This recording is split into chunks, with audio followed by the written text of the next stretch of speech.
Potassium cyanide के साथ अभिक्रिया। देखिए स्टूडेंट, ध्यान दीजिएगा, इधर थोड़ा सा कुछ नया है आपके लिए। जैसे एल्किल हैलाइड होता है आपका, आप सभी लोग जानते हैं, इससे बहुत ज्यादा चिर परिचित हैं। ऐसा कुछ नहीं कि आप लोग जानते नहीं, ठीक है। तो एल्किल हैलाइड आप पढ़ रहे हैं और इसकी अभिक्रिया इन्होंने कहा कि पोटेशियम साइनाइड के साथ कराइए, ठीक। या तो पोटेशियम साइनाइड के साथ हो सकती है, यहाँ पर ये तो अभिक्रिया आपकी सोडियम साइनाइड के साथ हो सकती है। यही जो भाई साहब हैं जिनके साथ ये अभिक्रिया आराम से दे दी सकते हैं। मैग्नीशियम के साथ नहीं, जो द्विसंयोजी एलिमेंट है उनके साथ साइनाइड नहीं देता है, मालूम नहीं है क्या? कभी भी नहीं देखा होगा। तो पोटेशियम साइनाइड और सोडियम साइनाइड के साथ ये अभिक्रिया देते हैं और अभिक्रिया देते बहुत अच्छा लगता है। कैसे? जब एल्किल हैलाइड की अभिक्रिया पोटेशियम साइनाइड के साथ कराई जाती है तो आपका क्या प्राप्त होता है? एल्किल साइनाइड प्राप्त और आपका पोटेशियम हैलाइड निकल जाता है। ऐसा मैं पहले से ही बता रहा हूँ, आप लोगों को कोई नई बात नहीं बता रहा हूँ। यदि रिएक्टेंट में आपके कोई भी आपका मेटल आ जाता है तो हैलाइड के साथ आसानी से योग करके प्रोडक्ट के रूप में बाहर निकल जाता है। तो वही काम लोग कर रहे हैं, कुछ अलग कर रहे हैं यहाँ पर, वही चीज कर रहे हैं नहीं कर रहे हैं। मान लेते हैं सपोज दैट यहाँ पर हो जाता है, क्या होता है जब एथिल ब्रोमाइड की अभिक्रिया, क्या होता है जब एथिल ब्रोमाइड की अभिक्रिया हम पोटेशियम साइनाइड के साथ कराते हैं। एथिल ब्रोमाइड की अभिक्रिया पोटेशियम साइनाइड के साथ कराते हैं तो परेशान होना ही नहीं है। इसमें कौन सी परेशानी वाली बात आ गई? भाई ये ब्रोमाइड है, ये पोटेशियम है, आपस में क्रिया करेंगे, धातु है, हैलाइड के रूप में बाहर निकल जाएंगे। का किताबों में लिखा था पर बिल्कुल ना करे गधा बन जाएगा आपका पोटेशियम ब्रोमाइड KBr और यहाँ पर C2H5Cl। ये क्या हो जाएगा? एथिल साइनाइड हो जाएगा। क्या हो जाएगा? Ethyl cyanide. क्लियर ना सभी? कोई डाउट तो नहीं है, होना भी नहीं चाहिए। लिख लो, जब एल्किल हैलाइड की अभिक्रिया पोटेशियम साइनाइड के साथ कराई जाती है, पोटेशियम साइनाइड के साथ कराई जाती है तो एल्किल साइनाइड प्राप्त होता है। तो एल्किल साइनाइड प्राप्त होता है।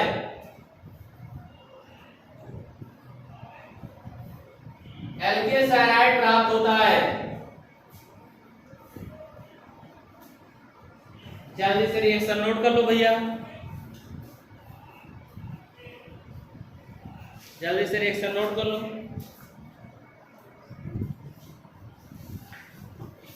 इसके बाद नेक्स्ट होगा भैया मैग्नीशियम धातु के साथ अभिक्रिया। मैग्नीशियम धातु के साथ अभिक्रिया, इससे तो आप सभी लोग फर्स्ट ईयर से चिर परिचित हैं, ठीक है। यानी कि RX है आपका एल्किल हैलाइड है, इसकी अभिक्रिया आप Mg के साथ करवा दो, मैग्नीशियम के साथ करवा दीजिए आप। तो करेगा क्या? ये आप बनाएगा ये RMgS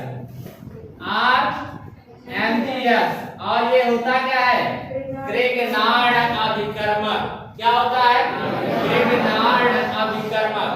और इसे क्या कहते हैं? ग्रेगनार्ड अभिक्रिया भी कहते हैं। इस रासायनिक अभिक्रिया क्या कहते हैं? ग्रेगनार्ड अभिक्रिया भी कहते हैं, ठीक है। यानी कि जब एल्किल हैलाइड की अभिक्रिया मैग्नीशियम धातु के साथ कराई जाती है, एल्किल हैलाइड की अभिक्रिया मैग्नीशियम धातु के साथ कराई जाती है तो एल्किल मैग्नीशियम हैलाइड प्राप्त होता है, जिसे हम ग्रेगनार्ड अभिकर्मक कहते हैं। क्या कहते हैं? ग्रेगनार्ड अभिकर्मक कहते हैं। समझ में आ गया है तो लिख लीजिए, जब एल्किल हैलाइड की अभिक्रिया मैग्नीशियम धातु के साथ कराई जाती है, मैग्नीशियम धातु के साथ कराई जाती है तो एल्किल मैग्नीशियम हैलाइड प्राप्त होता है। एल्किल मैग्नीशियम हैलाइड प्राप्त होता है। एल्किल मैग्नीशियम हैलाइड प्राप्त होता है जिसे ग्रिग्नार्ड अपकर्मक कहा जाता है, जिसे ग्रिग्नार्ड अपकर्मक कहा जाता है, जिसे ग्रिग्नार्ड अपकर्मक कहा जाता है। जल्दी से रिएक्शन नोट करिए और नेक्स्ट हेडिंग डालेगा भैया सोडियम धातु के साथ अपक्रिया ब्रैकेट में विलियमसन संश्लेषण अपक्रिया। Very most important reaction.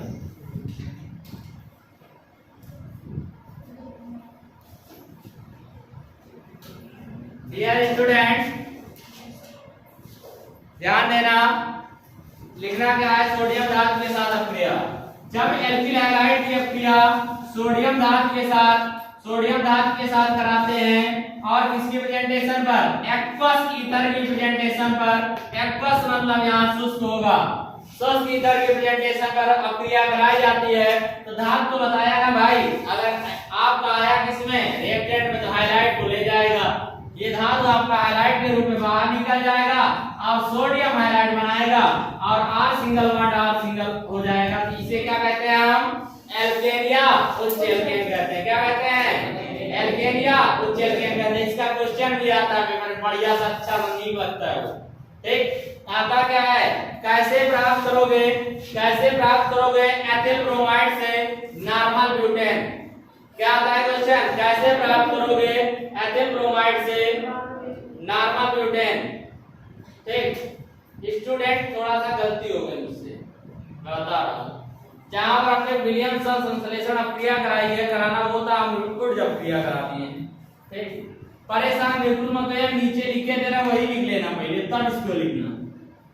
दिमागी है, हो गया। R सिंगल बॉन्ड Na के साथ अपक्रिया होती है, सेम प्रेजेंटेशन होता है, कुछ चेंज नहीं होता है। R single bond O single bond R plus NaX, समझ में उसमें क्या है, जहां सोडियम लिखा है आप लोगों ने, सोडियम धातु के साथ अपक्रिया, अगर आप लोग काटना नहीं चाहते हो तो वहां पर लिखिए सोडियम एल्कोक्साइड के साथ अपक्रिया, और काटना चाहते हो भाई साहब जो मन हो वह कर लो, हमका मतलब ये बहरहाल जो विलियमसन संश्लेषण अपक्रिया है, ये जो स्टार बना है ये विलियमसन संश्लेषण अपक्रिया है, ये ऊर्जा अपक्रिया है। अब इच्छा आपकी ये वाली करियोगी, ये वाली अब बता दिया है, बाद में नहीं कहना गलत बताया था आपने, तो सुनने वाले नहीं, साफ सी बात बता। ये आपका सोडियम है, एल्किल समूह के साथ ऑक्सीजन जुड़ा है, ये क्या हो जाएगा, सोडियम एल्कोक्साइड हो जाएगा। क्या हो जाएगा, सोडियम एल्कोक्साइड।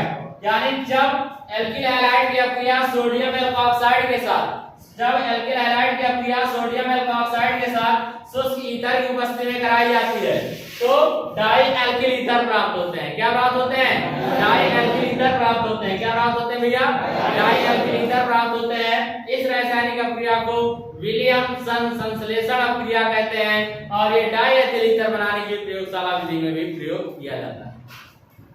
ठीक, नहीं समझ में आया, एक बार इसको और समझिएगा। मान लेते हैं यहाँ पर आपका एथिल ब्रोमाइड ले लेते हैं C2H5Br और इसकी अपक्रिया हमने करा दिया है C2H5ONa के साथ, तो इसका नाम क्या होगा, कुछ लोग ये नहीं जान पा रहे हैं। अरे भाई एल्कोक्साइड बोला है, एल्किल समूह लगा है, एथॉक्साइड हो जाएगा। का कहानी पढ़ गए, सोडियम एथॉक्साइड क्या हो जाएगा, सोडियम एथॉक्साइड। अगर CH3 लगा सोडियम मेथॉक्साइड, सोडियम मेथॉक्साइड जो लगा होगा उसी के अकॉर्डिंग में ऑक्साइड जोड़ देना है। अगर मेथिल समूह तो ऑक्साइड जोड़ देंगे मेथॉक्साइड, एथिल समूह के साथ ऑक्साइड जोड़ दिया एथॉक्साइड, प्रोपिल समूह के साथ ऑक्साइड जोड़ दिया तो प्रोपॉक्साइड।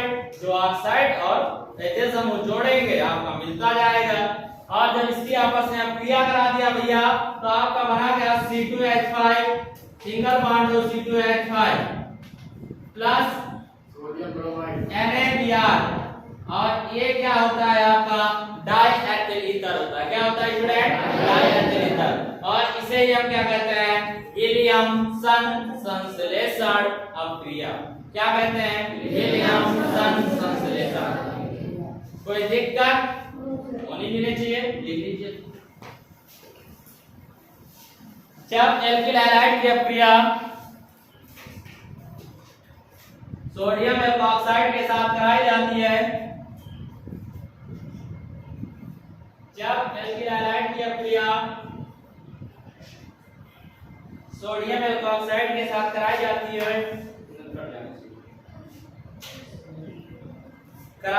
है तो डाई एल्किल ईथर प्राप्त होता है। डाई एल्किल ईथर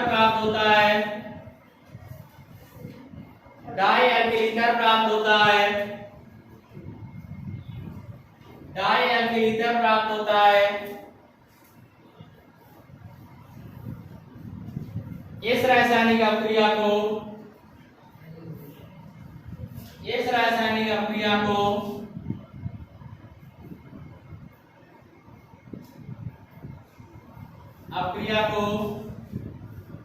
क्या कहते हैं?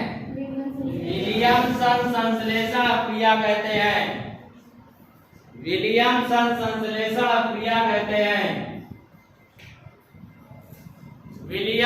संश्लेषण अपक्रिया कहते हैं। ये रिएक्शन नोट करिए, मुझे इसमें स्टार बना रखा है, ये इंपॉर्टेंट भी है।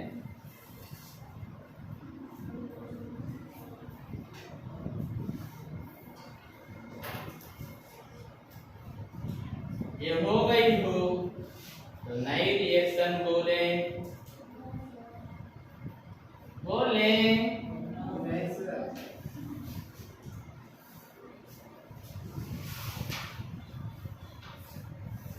नेक्स्ट सोडियम धातु के साथ अपक्रिया ब्रैकेट में ऊर्ज अपक्रिया लिखेगा। सोडियम धातु के साथ अपक्रिया ब्रैकेट में ऊर्ज अपक्रिया लिखेगा।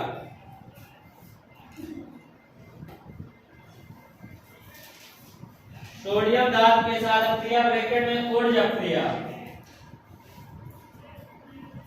लिखो।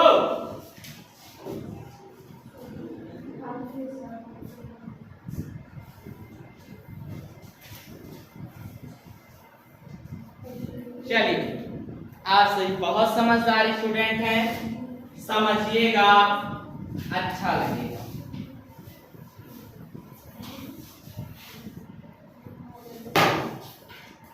जब एल्किल हैलाइड की अपक्रिया सोडियम धातु के साथ शुष्क ईथर की उपस्थिति में कराई जाती है तो एल्केन व उच्च एल्केन प्राप्त होते हैं। इस रासायनिक अपक्रिया को क्या कहते हो? ऊर्ज अपक्रिया कहते हो। क्या कहते हो? ऊर्ज अपक्रिया कहते हो। ठीक है, जैसे कैसे प्राप्त करोगे? एथिल ब्रोमाइड से नॉर्मल ब्यूटेन। तो एथिल ब्रोमाइड ले लिया हमने, ठीक, नंबर हमारी बिल्टू शुष्क ईथर के प्रेजेंटेशन हमने दिखा दिया भैया। आर सिंगल बॉन्ड आर बचाया, बना क्या हमारे पास प्लस 2 NaCl। इस रासायनिक अपक्रिया को ऊर्ज अपक्रिया कहते हैं। क्लियर? कोई डाउट? ठीक, तो लिख लेते हैं। ये जब एल्किल हैलाइड की अपक्रिया सोडियम धातु के साथ कराई जाती है, जब एल्किल हैलाइड की अपक्रिया सोडियम धातु के साथ शुष्क ईथर की उपस्थिति में कराई जाती है,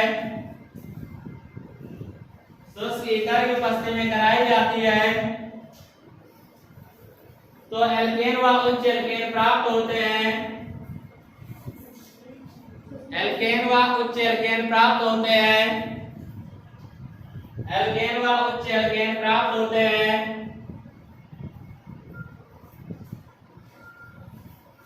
इस रासायनिक अपक्रिया को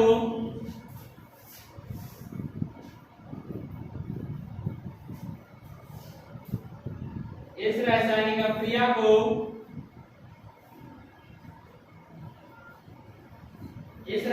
अपक्रिया को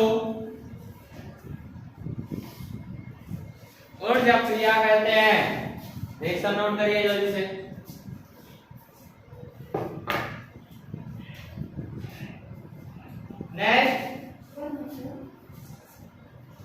नेक्स्ट जिंक आयोडाइड के साथ अपक्रिया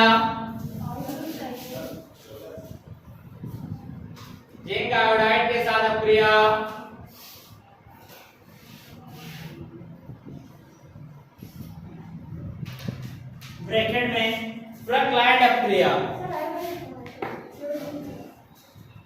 है, आयोडाइड नहीं है इसने कहा। अच्छा ठीक है, जिंक के साथ अपक्रिया लिखो, जिंक आयोडाइड नहीं लिखिएगा भाई, याद आ गया। लेकिन होती दोनों, फर्स्ट ईयर में जिंक आयोडाइड से अपक्रिया कराते हैं, है दोनों, दिखा सकते हैं, प्रूव कर सकते हैं इस चीज को फर्स्ट ईयर के अकॉर्डिंग है। इंटर में केवल जिंक के साथ है, केवल जिंक लिखिए, जिंक प्रक्लाइंड अपक्रिया।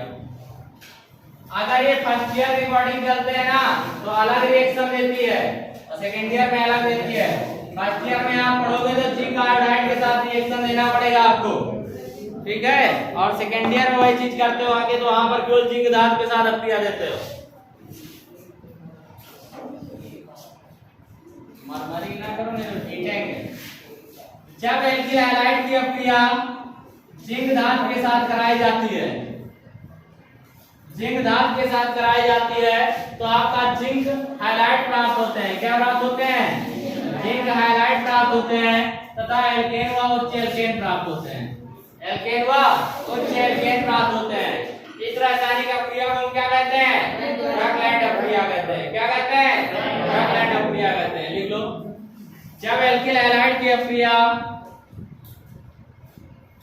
जब एल्किल हैलाइड की अपक्रिया जिंक धातु के साथ कराई जाती है तो एल्केन व उच्च एल्केन प्राप्त होते हैं, तो एल्केन व उच्च एल्केन प्राप्त होते हैं,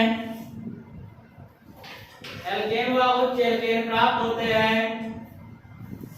इस रासायनिक अपक्रिया को प्रक्लाइंड अपक्रिया कहते हैं। इस रासायनिक अपक्रिया को प्रक्लाइंड अपक्रिया कहते हैं। प्रक्लाइंड अपक्रिया कहते हैं।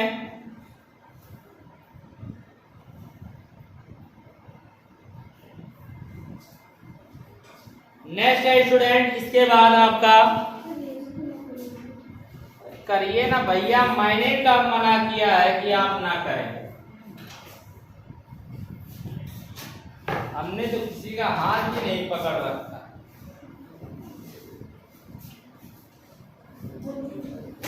अब चयन,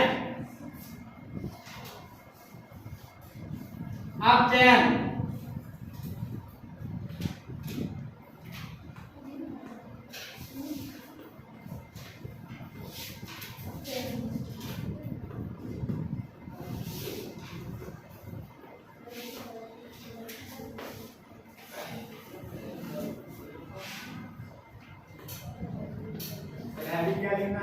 अपचयन,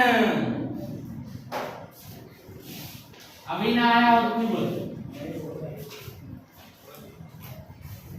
जब एल्किल हैलाइड की अपक्रिया नवजात हाइड्रोजन के साथ, नवजात हाइड्रोजन के साथ जिंक व कॉपर के युग्म उत्प्रेरक, जिंक व कॉपर के युग्म उत्प्रेरक तथा एथिल अल्कोहल की उपस्थिति में, जिंक व कॉपर के युग्म यहाँ बोला जाएगा, युग्म उत्प्रेरक तथा एथिल अल्कोहल की उपस्थिति में कराई जाती है तो एल्केन प्राप्त होते हैं। क्या प्राप्त होते हैं? एल्केन प्राप्त होते हैं। देख लो क्योंकि ये क्या होता है, अणु फॉर्म में नहीं है, इस तरीके लिखा होता तो अणु फॉर्म में हो जाता। अब जो किताबें इसी तरीके देने लगी हैं, परेशान मत होना। नवजात का किताब से नाम में हटा दिया गया, कुछ लोग का नवजात होता ही नहीं है, मान लेते हैं। लोगों को केमिस्ट्री के, हम लोग दैनिक जीवन के बारे में नहीं पता, जो लोग नहीं जानते उनको पहले दैनिक जीवन के बारे में। जब किसी एल्किल हैलाइड की अपक्रिया नवजात हाइड्रोजन के साथ जिंक व कॉपर, जिंक व कॉपर युग्म की उपस्थिति में, जिंक व कॉपर युग्म तथा एथिल अल्कोहल की उपस्थिति में, जिंक व कॉपर युग्म तथा एथिल अल्कोहल की उपस्थिति में अपचयित किया जाता है तो एल्केन प्राप्त होते हैं। अपचयित किया जाता है तो एल्केन प्राप्त होते हैं, एल्केन प्राप्त होते हैं, प्राप्त होते हैं। हो गया। नेक्स्ट ऊर्ध्वफेटिंग अपक्रिया, ऊर्ध्वफेटिंग अपक्रिया, ऊर्ध्वफेटिंग अपक्रिया। देखा फिट कर दो, ऊर्ध्वफेटिंग है ना, थप्पड़ मारेंगे। जब एल्किल हैलाइड की अपक्रिया, जब एल्किल हैलाइड की अपक्रिया हम एरिल हैलाइड, जब किसी एल्किल हैलाइड व एरिल हैलाइड की अपक्रिया सोडियम धातु के साथ, सोडियम धातु के साथ शुष्क ईथर की प्रेजेंटेशन पर कराई जाती है, शुष्क ईथर की उपस्थिति में कराई जाती है, तो आपके एरिल व्युत्पन्न प्राप्त होते हैं, तो आपके एरिल व्युत्पन्न प्राप्त होते हैं। इस रासायनिक अपक्रिया को क्या कहते हैं? ऊर्ध्वफेटिंग अपक्रिया कहते हैं। इस रासायनिक अपक्रिया को ऊर्ध्वफेटिंग अपक्रिया कहते हैं। जब किसी एल्किल हैलाइड की एल्किल व एरिल हैलाइड दोनों है, एल्किल हैलाइड भी एरिल हैलाइड भी है, इसको फेनिल हैलाइड भी बहुत सारे लोग कहते हैं, बेंजील हैलाइड भी बहुत सारे लोग कहते हैं। आप बच्चों मन बोलू कहते हैं। जब किसी एल्किल हैलाइड की अपक्रिया, एल्किल हैलाइड व एरिल हैलाइड की अपक्रिया सोडियम धातु के साथ शुष्क ईथर की उपस्थिति में कराई जाती है, तो एरिल व्युत्पन्न प्राप्त होते हैं, एरिल व्युत्पन्न प्राप्त होते हैं। इस रासायनिक अपक्रिया को क्या कहते हैं? ऊर्ध्वफेटिंग अपक्रिया कहते हैं, ऊर्ध्वफेटिंग अपक्रिया कहते हैं। क्लियर? चलिए लिख लीजिए। सर फीटिंग है या फिट करे वाला फीटिंग, फीडिंग नहीं, फीटिंग है ना कि फीडिंग। हाँ ठीक है। जब किसी एल्किल व एरिल हैलाइड की अपक्रिया, जब किसी एल्किल व एरिल हैलाइड की अपक्रिया सोडियम धातु के साथ शुष्क, जब किसी एल्किल व एरिल हैलाइड की अपक्रिया सोडियम धातु के साथ शुष्क ईथर की उपस्थिति में कराई जाती है, शुष्क ईथर की उपस्थिति में कराई जाती है, शुष्क ईथर की उपस्थिति में कराई जाती है, तो एरिल व्युत्पन्न प्राप्त होते हैं, तो एरिल व्युत्पन्न प्राप्त होते हैं, एरिल व्युत्पन्न प्राप्त होते हैं। इस रासायनिक अपक्रिया को ऊर्ध्वफेटिंग अपक्रिया कहते हैं। इस रासायनिक अपक्रिया को ऊर्ध्वफेटिंग अपक्रिया कहते हैं। It's sufficient today. और एक बात, आज आपके सामान्य रासायनिक गुण खत्म हो गए हैं। कल आप लोग अच्छे से एथेन ब्रोमाइड पढ़ेंगे, थोड़ा सा गर्म पढ़ के आएगा, अच्छा लगेगा। ठीक।